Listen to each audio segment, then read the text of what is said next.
bakristo bavandimwe, Yezu Kristo nakuzwe. Tugeze ku cyumweru cya 26 mu byumweru bisanzwe by'umwaka wa liturujia. Amasomo atagatifu tuzirikana kuri iki cyumweru, isomo rya mbere turarisanga mu gitabo cy'umuhanuzi Ezekiel umutwe wa 18 umurongo wa 25 kugera ku wa 28. Isomo rya kabiri turarisanga mu ibaruwa Pawulo mutagatifu yandikiye Abanyafilipi umutwe wa 2 umurongo wa 1 kugera ku wa 11. Ivanjiri nuko yanditswe na mutagatifu Matayo umutwe wa 21 umurongo wa 28 kugera ku wa 32. Insanganyamatsiko y'ijambo ry'Imana ni ukwisubiraho. Ubwo Yezu yatangiraga kwigisha inkuru nziza y'ingoma y'Imana, yaragize ati, igihe kiregereje, none ingoma y'Imana iregereje. Nimwisubireho maze mwemere inkuru nziza. Kwisubiraho ni ikintu cy'ingenzi. Nk'uko n'umugani wa Kinyarwanda bivuga, ubugabo butisubiraho bubyara ububwa. Mu Ivanjiri yanditswe na Luka umutwe wa 3 umurongo wa 1 kugera ku wa 18, Yohani Batista yabwiraga abamusangaga ati, noneho nimugaragaze imigenzereze ikwiranye no kwisubiraho nyako. Inteko y'abantu yarimo abasoresha n'abasirikare ikabaza Yohani iti, tubigenze dute? Yohani Batista yabwiye rubanda ati, ufite amakanzu 2 agabane n'utayafite, ufite icyo kurya nawe agenza atyo. Yohani yabwiye abasoresha ati, ntimugasoreshe ibirenze ibyategetswe.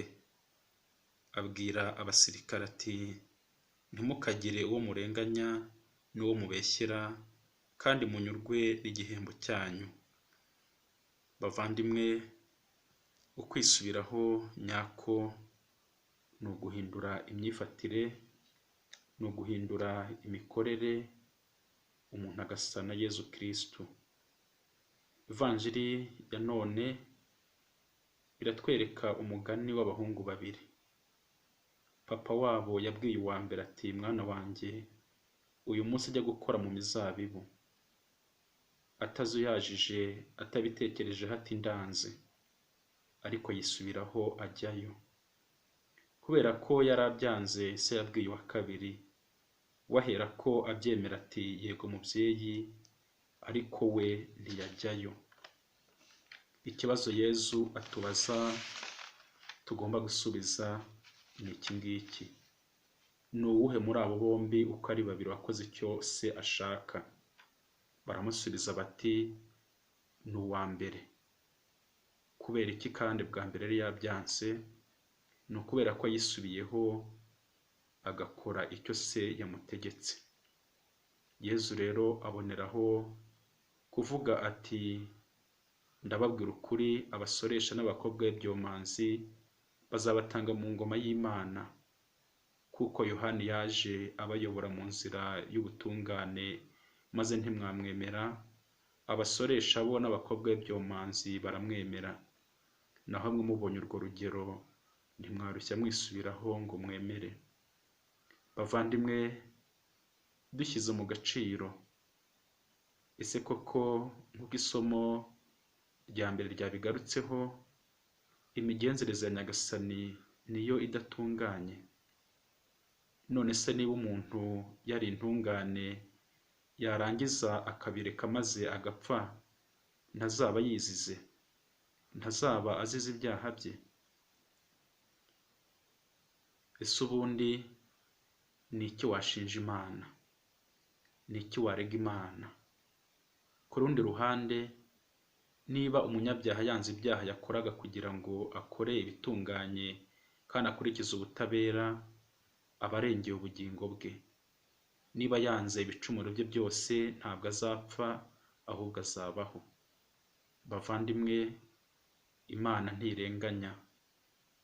Imana ni intabera, ihemba buri wese ikurikije ibikorwa bye. Yezu nicyo gitumye rero nk'uko umuhanuzi akomeza abivuga agira ati nicyo gitumye rero umuryango wa Isiraheli uwo ni Nyagasani uhoraho ubivuze, nzacira buri muntu urubanza nkurikije imigenzereze ye. Nimuhinduke mwange ibyaha byanyu byose, icyababera impamvu yo gucumura cyose mukirinde. Bavandimwe, ese ko mutari intungane, iyo mucumuye mukora iki? Umuhanuzi Ezekiyeli arakomeza agira ati nimuzibukire ibyaha byanyu byose mwakoze, maze mwirememo umutima mushya n'umwuka mushya. Niko se muryango wa Isiraheli, ni iki rwose cyatuma mugomba gupfa? Ntabwo nishimira urupfu rw'umuntu uwo ari we wese, nimuhinduke maze mubeho, uwo ni Nyagasani uhoraho ubivuze. Bavandimwe, niki cyatuma mugomba gupfa kandi Yesu yaremeye guca bugufi nk'uko isomo rya kabiri ryabigarutseho, akiyambura icyubahiro cye ngo adukize, akemera kurambura amaboko ku musaraba ngo aduhe ubugingo. Uzapfa azaba yizize, kuko Yesu yashyize muri kiliziya ye uburyo bwinshi bwo kudukiza.